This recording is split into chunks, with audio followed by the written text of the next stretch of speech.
Merci beaucoup à vous, Franck Aonou, pour ce commentaire de ce matin. Nous allons donc élargir les discussions et réflexions autour de cette actualité-là avec en plateau les acteurs que vous connaissez, mais aussi que vous ne connaissez pas. Ceux que vous connaissez, je commence par vous les présenter.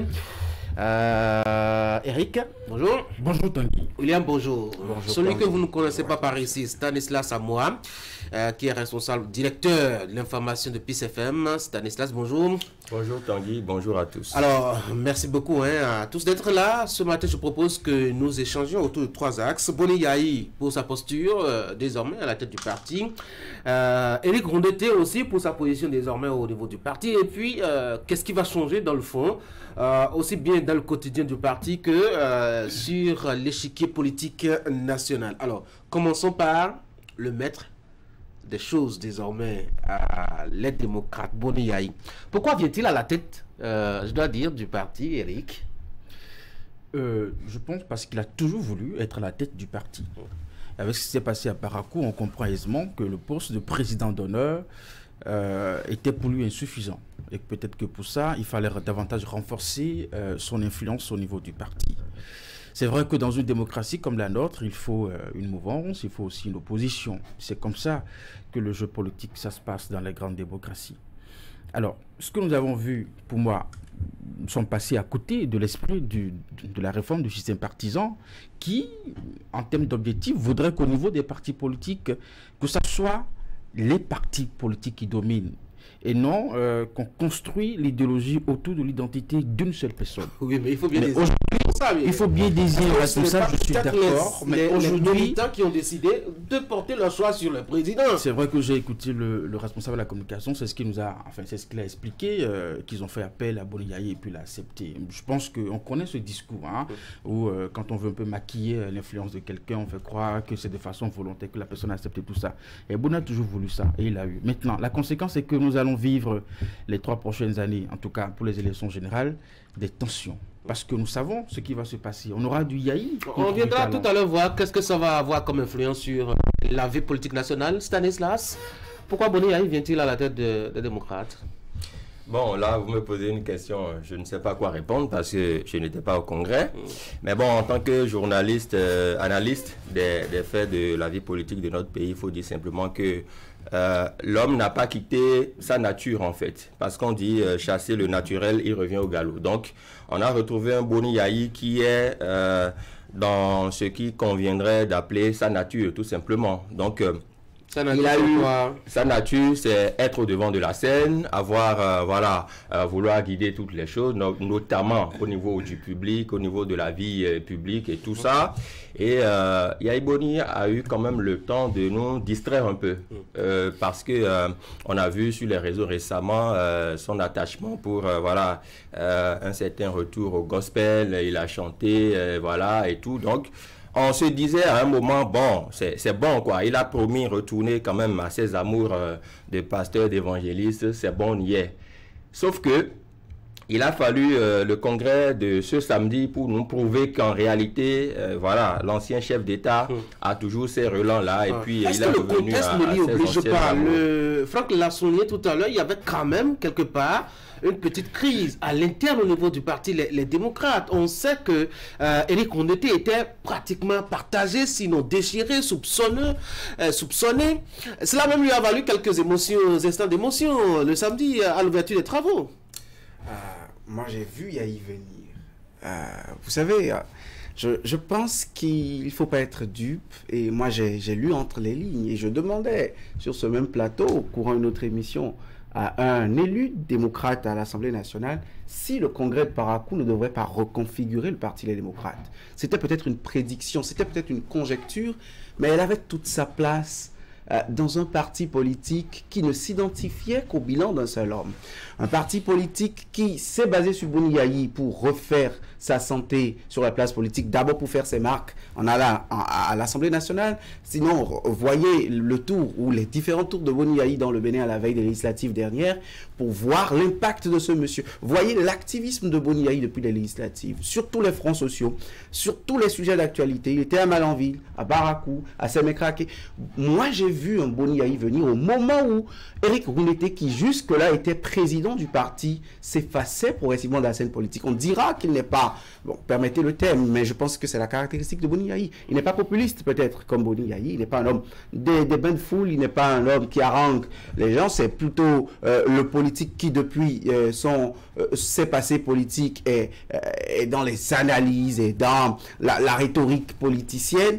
Et donc, cette figure pour un parti qui revendique le bilan de 10 ans de gouvernance, de changement, de refondation de Boni Yayi, je pense que cela ne rendait pas forcément service à leur parti et ils s'en sont rendus compte.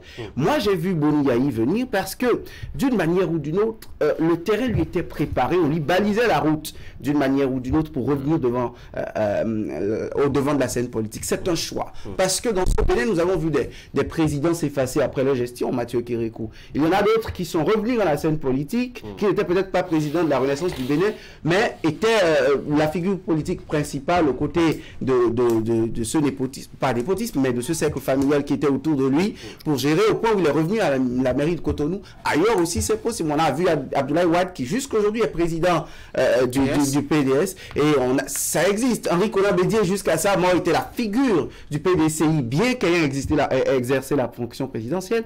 Donc c'est un choix, mais c'est aussi un choix que de s'effacer après 10 ans de gestion. Franck? Oui, je pense qu'au-delà de ce que Stanislas a dit, Yayi Boni qui à un moment donné a embrassé le gospel, et William également l'a dit, il a vu Yayi Boni venir. J'ai vu également Yayi Boni venir parce que il a d'abord, après le pouvoir, il s'est effacé un moment. Après, il s'est fait identifier, illustrer à l'international avec les rôles de médiateur qu'on lui a confiés. Après, il s'est installé au pays, il s'est réinstallé au pays, j'allais dire, pour commencer véritablement par faire la politique. Il a d'abord chanté pour adoucir un peu les mœurs, pour dire, écoutez, Dieu, et tout ça. Ensuite, il a travaillé la psychologie des Béninois, ce que les Béninois aiment bien parce qu'on considère que avec Patrice Talon, c'est un peu dur, les réformes. Donc, il a eu le temps d'aller pleurer, par exemple, à Sémé. Il est allé à Malangui. Il a coulé les larmes. Il a compati. Ensuite, en interne, Yaya a fait un gros travail avec des gens, quand vous voyez les Alassane Tigri, Eugène Azatasso, qui ne jurent que par Boni Yayi, ces gens-là qui lui ont mangé dans la main. Il a eu le temps de travailler leur psychologie également pour leur montrer que avec Ourouneté, nous n'allons pas à bon port. Il va falloir que je prenne les rênes du parti. Mais c'est vrai qu'il a de la popularité, il a encore une cote qui lui est encore plus ou moins stable. Et donc, les militants ou les patrons des démocrates voyant un peu ce qu'ils ont fait avec le tout de Boni Yayi pour les législatives, ils ont mordu à la paille et puis on a confié le parti. Est-ce qu'il pourra apporter quelque chose qu'il n'a pas déjà apporté au parti, Stanislas? Je ne pense pas. Il va peut-être apporter le populisme auquel on était habitué par le passé. Dieu merci que quand je me réfère un peu à la loi fondamentale de notre pays, à moins d'un cataclysme, on sait que bon, il ne sera candidat à rien. Donc voilà, en tout cas constitutionnellement, on peut être rassuré au-delà de l'émotion. Il y a Mathias qui était que Boni Yayi revienne président, le Bénin ne s'en mourra pas. Le Bénin ne s'en mourra peut-être pas, mais ça ne sera peut-être pas bien aussi, parce qu'il faut voir les choses dans ce sens. Revenir prendre la tête d'une formation politique de l'opposition, on peut se demander à quelle fin. On peut utilement se demander, mais pourquoi Boni Yayi se gêne-t-il pour autant? Je voudrais aussi convoquer à l'attention de tous ceux qui nous suivent que Boni Yayi était quand même président d'honneur du parti lorsque Éric Rouneté avait été fait président de cette même formation politique. Est-ce que Boni Yayi, dans le temps, avait accusé le coup, genre digérer le fait que Éric Rouneté soit porté à la tête de ce parti politique? Ce sont des questions qu'on est en droit de se poser aujourd'hui parce que quand on voit un peu le déroulement des choses, la succession des différents événements, on se dit, a-t-il pu digérer ça pendant toutes ces années? Et puis, on ne peut pas nous empêcher de lire entre les lignes. On sait aussi que la récente réception par le chef de l'État Éric Rondeté n'est pas facilement, en tout cas n'est pas trop bien perçu par Boni Yayi. Et ceci mis dans cela, non, nous sommes des analystes, on peut analyser. Ceci mis dans cela, on comprend pourquoi Boni Yayi a voulu prendre les rênes de cette formation politique. Mais lui-même, on parlait de la Marina. Et oui, mais bien avant Éric Rondeté, justement. Et donc, ça ne devrait pas être. Oui, Éric. En tant qu'associé d'État. Qu'est-ce qui va changer? Je dois dire, qu'est-ce qu'il peut apporter à ce parti de sa position-là? Ce que nous savons de mieux de Yayi Boni, c'est sa popularité. Et effectivement, dans un mouvement politique, on a toujours besoin d'une personnalité de ce genre qui va drainer du monde, qui peut aller au front. Et ça, Yayi Boni sait bien le faire. Mais en même temps, est-ce que c'est ce qui est bien? Parce que mon inquiétude, c'est que nous allons assister à du Yayi contre Talon, du Talon contre Yayi, et ça ne donne rien de bon. Depuis 2019, nous avons vu tout ce que nous avions connu comme crise politique. En 2021, pareil, parce que si ce n'est pas que l'autre a trahi l'autre, c'est que l'autre a enfermé l'autre à la maison, et puis l'atmosphère est polluée. 41 jours, 52. 52. Bon, désolé, 52. Mes souvenirs ne sont pas très précis là-dessus. Oui. Les cartes politiques se rebattent. Vous savez, jamais on a quitté cette configuration Yayi contre Talon depuis ces dernières années au Bénin. Les rencontres à Abidjan avec Alassane Ouattara ou Faure Gnassingbé n'ont substantiellement rien changé. Parce que Yayi a pris le temps de digérer ses échecs vis-à-vis de Patrice Talon depuis 2016 jusqu'à même en 2019 et est en train de revenir en force sur... Parce que même du côté de la mouvance présidentielle, rien ne va changer dans le fond. Parce que même du côté de la mouvance présidentielle, on ne nous propose aucun programme de société. Tous s'agglutinent autour de Patrice Talon et ça va jouer le même jeu autour de Boni Yayi, revendiqué, parce que même des gens d'un certain âge encore vivants vous diront qu'ils sont nostalgiques de la révolution de Mathieu Kérékou, bien qu'ayant des travers qui sautent à l'œil, des travers hitlériens. Donc je pense que tout gouvernant ayant dirigé, ne serait-ce que pour un cas d'un État, a des gens qui lui restent, je dirais, attachés, fidèles jusqu'au bout, des nostalgiques de ses réformes ou de sa manière de faire, même si je ne sais pas ce que cela a apporté substantiellement au développement de ce pays, un peu comme des questions qu'on peut se poser sur la gouvernance actuelle. Donc le jeu va redevenir Boni Yayi contre Patrice Talon. On va polariser encore des deux côtés la classe politique. Le débat 2026 va commencer par se refaire. Quelque part, ça fait de la santé à une démocratie en perte de débat politique depuis quelques années. Ça remet de la vitalité dans le système démocratique. Mais dans le fond, aucun programme de société pour le Bénin, aucune projection de développement pour le Bénin. On va polariser les débats sur ce que chacun a fait. L'autre a fait asphaltage, l'autre a partagé des pains à tout le monde. Et on va faire ce débat jusqu'en 2026. Et c'est tout ce que je déplore dans la situation actuelle. Oui, Eric. Moi, je ne veux pas de cette vitalité. À partir du moment où ça coûte la vie à des gens. Cela nous a amené en 2019 à avoir des élections où le sang a coulé. Pareil en 2021. Moi, je ne veux pas de cette vitalité démocratique. Si tant est que deux personnes ne peuvent pas s'entendre dans une démocratie pour que le débat soit ouvert... La faute est au Béninois. On va accepter le discours. La faute est au Béninois. Si dans la jury, il ne vote pas pour l'autre, il ne devrait pas s'arracher la scène. Avoir accès au scrutin à un moment donné. Ou avoir accès au choix diversifié. On va parler à tour de rôle pour permettre aux gens de nous suivre à la maison. Oui. De quelle population nous parlons? De population béninoise. Qu'on peut manipuler. Vous êtes là pour les éclairer en tant que journaliste, analyste, politique. Justement, mais il faut relever également des points importants. Allez, lorsque j'écrivais ce commentaire hier, je me dis, mais tiens, si Boni Yayi devient le président des démocrates, ça veut dire que Talon va signer le décret le nommant comme le chef de file de l'opposition. Ça donne mal à la tête. Ça m'a fait un peu sourire, tout simplement. Ça m'a fait un peu de sourire. Mais les autres ont tout dit. L'épiternel guéguerre entre Talon et Yayi, ça va refaire surface. Nous allons traîner cela jusqu'en 2026 parce que jamais à jamais, le régime en place ne voudra perdre le pouvoir pour le donner. Enfin, c'est un jeu politique pour le remettre au cas adverse que conduit aujourd'hui Boni Yayi.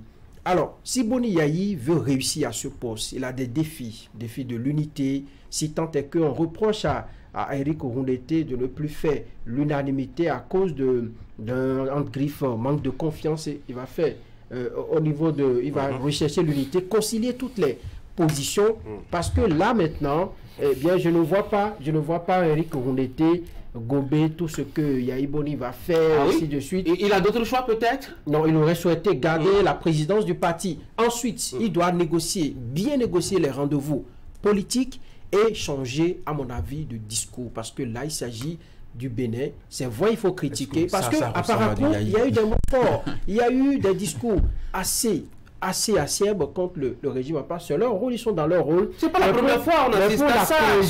Sous la Soglo, on a vu un parlement à la limite insupportable avec beaucoup de mots. Mais le Bénin il n'est pas tombé. Sous Boni Yahi aussi, quelqu'un a dit qu'il ira le chercher.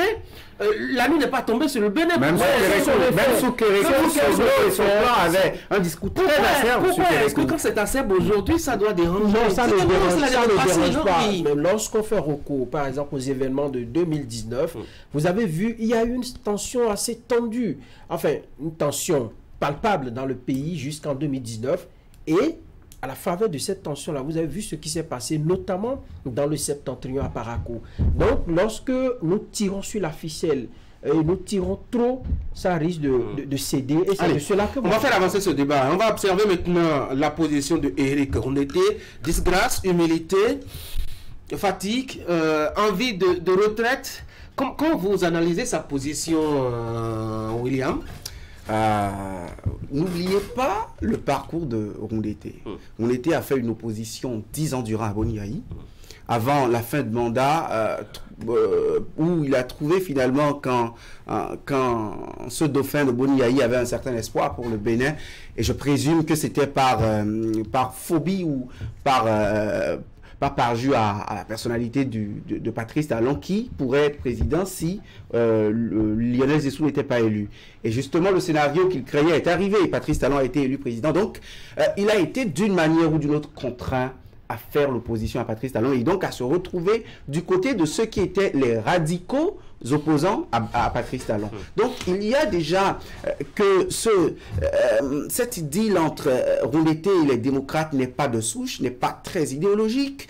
Et quand on connaît le parcours de l'homme, c'est normal qu'il y ait quand même cette difficulté pour Rondeté de rassembler un parti comme les démocrates qui revendique, et je le martèle encore, revendique Boni Yahi et son bilan à la tête de ce Bénin. Est-ce que ce n'est pas là que réside justement la difficulté de... Pour moi, c'est là que ça se dit, trouve la difficulté. Tout le temps pour se retrouver avec des gens qui l'ont critiqué. Justement, et ça va se passer bientôt avec Guy Mitokpe quand il va vouloir aussi monter à un certain niveau. Parce que le passé politique rattrape, même si on n'est pas éternellement ennemis en politique, il n'y a que les positions que nous avons défendues pendant un moment nous aident. Mais regardons aussi l'autre côté de la médaille.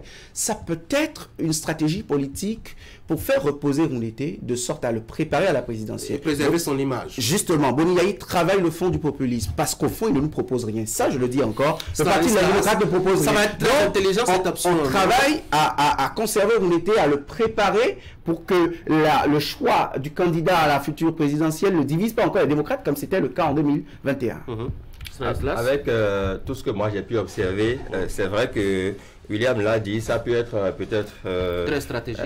Stratégiquement, oui, possible qu'on veuille positionner Éric Rondeté, mais je ne voudrais pas croire à cette thèse-là parce que pour tout ce qui a fuité hier, je n'étais pas à Parakou, mais bon, on avait les informations, on avait les échos, des mécontentements de Éric Rondeté par endroit, il y a eu suspension, après on a repris avec les activités. Franchement, si on a pu faire tout ça pour une stratégie, attendons de voir. Mais ce que moi je voudrais dire, c'est que Boni Yahi a apporté beaucoup au niveau du parti politique Les Démocrates, même les derniers résultats aux législatives, notamment dans certaines circonscriptions électorales. Si quelqu'un a pu manquer de peu de retourner à l'Assemblée nationale, c'est justement parce que Boni Yahi est descendu sur le terrain et a battu campagne pour la formation les démocrates, et donc quelque part Boni Yahi pèse. Mais ce poids qu'il a au niveau de cette formation politique ne doit pas être utilisé voilà, pour qu'il revienne, pour qu'il parle de populisme aujourd'hui. Parlons de celui à qui il succède à la tête du parti, sa position. Non, pour moi, c'est un échec, c'est une humiliation pour Éric Rondeté, parce que, ne l'oublions pas si vite, le parti Les Démocrates, il a fallu d'un cheveu pour que ce parti manque les élections législatives dernières, parce qu'il a fallu un recours à la Cour constitutionnelle, beaucoup de choses, et j'ai vu Éric Rondeté se battre comme un beau diable pour que tout ceci réussisse. Alors, s'il arrive à faire tout ceci, que le parti ait pu compétir pour avoir 28 députés à l'Assemblée nationale et qu'au final, on le relègue parce que premier vice-président d'une formation politique, alors que vous en étiez le président, vous êtes allé rencontrer le chef de l'État en exercice, vous vous êtes dit un certain nombre de choses, et qu'on vous relègue au rang de premier vice-président, je pense que c'est une humiliation, c'est une rétrogradation tout simplement. Eric? Non, moi je pense que... Votre homologue, comment voyez-vous sa position là?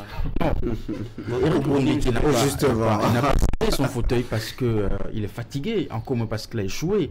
C'est vrai, on essaye de faire comprendre à l'opinion, justement parce qu'il a échoué, pour davantage justifier l'arrivée de Boni Yayi. Quand vous êtes président d'un parti, que vous avez Yayi Boni comme président d'honneur, vous avez tous les problèmes de ce monde.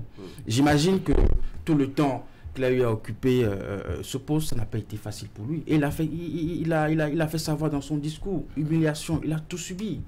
C'est le jeu politique. Je pense qu'il a été victime de tout ce qu'on a organisé à Parakou pour le décharger, pour que quelqu'un puisse retrouver la tête de ce parti et faire de ce parti du yaïsme. C'est tout.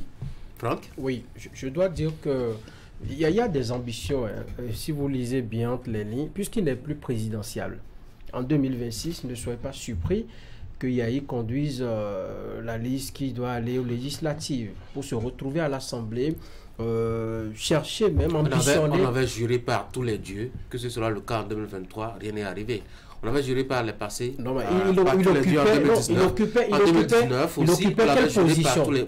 quelle position? Est-ce qu'il a besoin d'occuper un poste dans le parti à l'opposition? Bien sûr, si le parti n'a pas voulu qu'il aille, maintenant qu'il est président, les grandes décisions vont passer d'abord par Boni Yayi. Et en 2019, ne l'oubliez pas, l'information avait fuité même au sein des FCBE.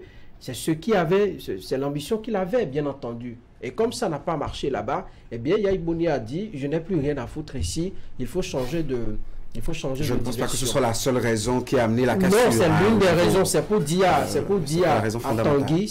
Tanguy que ça n'est pas d'aujourd'hui. Le débat existe bien avant 2023 et bien avant les dernières législatives. Et donc, lorsque vous voyez tout cela, il y a un objectif. Il y a un objectif, revenir véritablement au devant de la scène en occupant des positions stratégiques qui vont lui permettre de participer au débat politique, de mieux affronter en griffe le régime qui est en place. Maintenant, si ça le marche en 2026, ils arrivent à prendre le pouvoir des mains de talon, on saura véritablement que leurs calculs sont bons.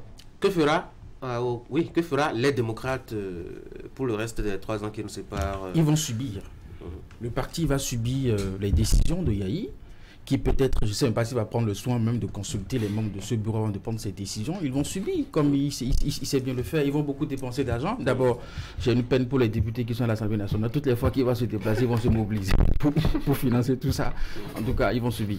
Stanislas?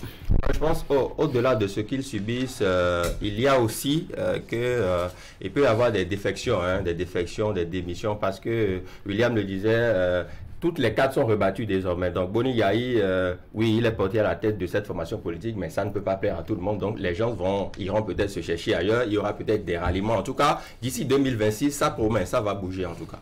Franck? Non, je pense que c'est bon pour la démocratie parce que l'opposition se renforce davantage avec un chef d'État qui connaît un peu les clés politiques. Un ancien chef d'État qui connaît un peu les clés de la politique de notre pays, les petits secrets. Je pense que ça va donner un peu de vitalité à notre démocratie. Et c'est tant mieux parce que là, quand le débat est ouvert et vous avez en face des vis-à-vis et tout, ça bon. Et ça va nous donner du gré à monde parce que pendant longtemps, l'actualité politique est... franchement, on s'ennuie ici. Il n'y a pas d'équité et puis les sujets, vraiment... On va arrêter de bailler maintenant. Oui, moi j'espère qu'on va arrêter de bailler. J'ai cette faiblesse, même si les gens me la reprochent souvent, de regarder souvent les grandes démocraties quand il y a des situations comme celle-là dans notre pays. Regardez le débat de la succession au poste de speaker à la Chambre des représentants aux États-Unis et vous verrez derrière la main de Trump et la main d'Obama. Tous deux sont d'anciens chefs d'État et de 2 différents partis politiques opposés aujourd'hui aux États-Unis. Je pense que c'est un scénario comme celui-là que nous revenons au Bénin où d'anciens chefs d'État tirent un peu les ficelles. Parfois ça va jusqu'à la cassure comme en Côte d'Ivoire, mais parfois ça permet une certaine vitalité du débat politique et quand vous me posez la question de savoir ce que le Parti des démocrates devient, c'est que ce parti va ressembler beaucoup plus à Boni Yayi désormais, qui était obligé à un moment donné de brandir le nouveau logo de son parti pendant les législatives, je voulais dire. Ce parti va davantage faire moins de place au Boni Yayi mais, ou au Boni Yayi mais avec bémol. Ce parti sera un peu plus pour les pro-Boni Yayi, ou surtout ces grands noms que nous connaissons, la gouvernance Yayi, qui jusque-là n'ont pas été récompensés, ne sont pas à l'Assemblée nationale, sont en train de faire leur disgrâce politique depuis 2016. Maintenant, quitte à ce que le débat politique renaisse, quitte à ce que les esprits se calment et nous proposent un parti politique, les démocrates, qui ira au-delà de la personnalité de Boni Yayi, qui ira au-delà de 2026, un parti qui a un grand projet de société, parce que Boni Yayi est un humain, un jour il peut partir, Dieu peut l'appeler un jour, Éric Koundété, pareil, tous ces hommes qui sont là, oui, mais par construire un parti d'idéologie, sinon ils auront rejoint par grand héroïsme les partis de la mouvance présidentielle qui n'ont de trompette que Patrice Talon et qui ne s'entourent que de ça et qui sont effrayés quand on parle de 2026. Et puis, Talon n'a pas dit son dernier mot. Quand ça va vers ce qui se passe là, j'attends de voir. Il est militant LD. Non, pas militant LD, c'est Yayi Talon maintenant. Nous ne voyons pas la face. Et vous allez voir certainement qu'il y aura des... Moi, je pense que Talon n'est plus présidentiel autant que Boni Yayi. Ah, mais il doit sauvegarder et peut-être conserver le pouvoir pour la suite, pour ce qui concerne... Est-ce que le même va penser peut-être diriger un parti quand... Non, je ne vois pas Talon diriger un parti. Il en a deux.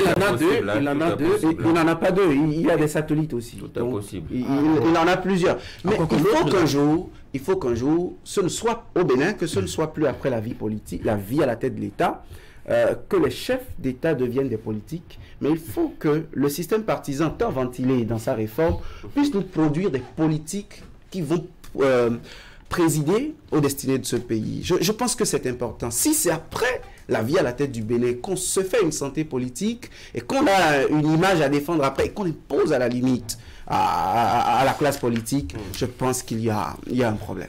Merci beaucoup, chers messieurs. Juste une petite précision, lui, il a une autre façon de gérer. Lui, il n'aime pas être au devant de la scène. Il n'a pas forcément besoin d'être à la tête d'un parti pour gérer un parti. Allez, on va rapidement dire deux mots. C'est vrai que je ne l'avais pas vraiment prévu, mais on va placer un mot rapidement au sujet du 43e congrès de l'Association internationale des maires francophones tenu notamment à Cotonou la semaine écoulée, Franck.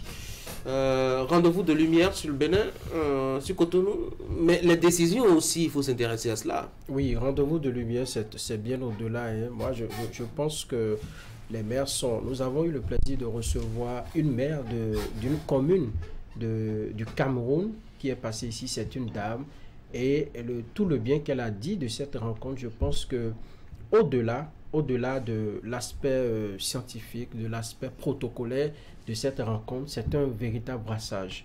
Et les gens sont venus à Cotonou pour réchauffer les liens qui étaient dégradés depuis la Covid-19 et tout ça. Vous savez, le monde est un peu perturbé par des situations qui surviennent, ainsi de suite, les guerres, la sous-région. Ça commençait un peu pas stresser. Et donc, la rencontre de Cotonou a permis, bien au-delà de ces aspects que j'ai relevés, de pouvoir se retrouver pour se parler des développements, du développement au plan local. Et ce que moi j'ai pu observer, puisque j'ai fait un tour, j'ai fait un tour pour rencontrer des amis qui sont venus de la sous-région, et je pense que ça a été une réussite, tout simplement parce que moi j'ai vu des maires, j'ai échangé avec des gens qui ont apprécié l'organisation, et surtout le panel du dernier jour, ce qu'on a proposé aux étrangers en griffe qui sont venus, à nos amis de la sous-région, de l'extérieur qui sont venus.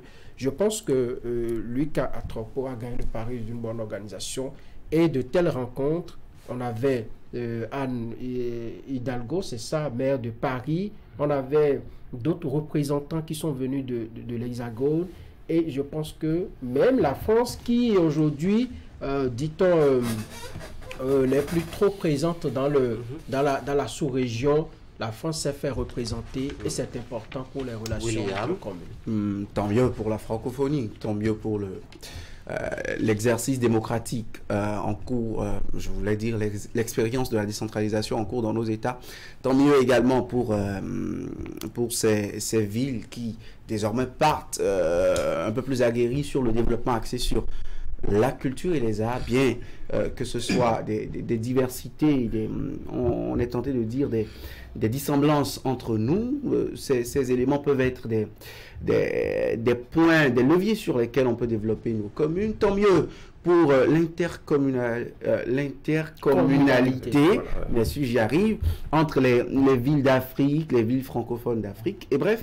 moi je pense que c'est à l'actif du Bénin, à l'actif de nos autorités. Maintenant, implémentons ce dont on a discuté, ce qui a été décidé. Stanislas?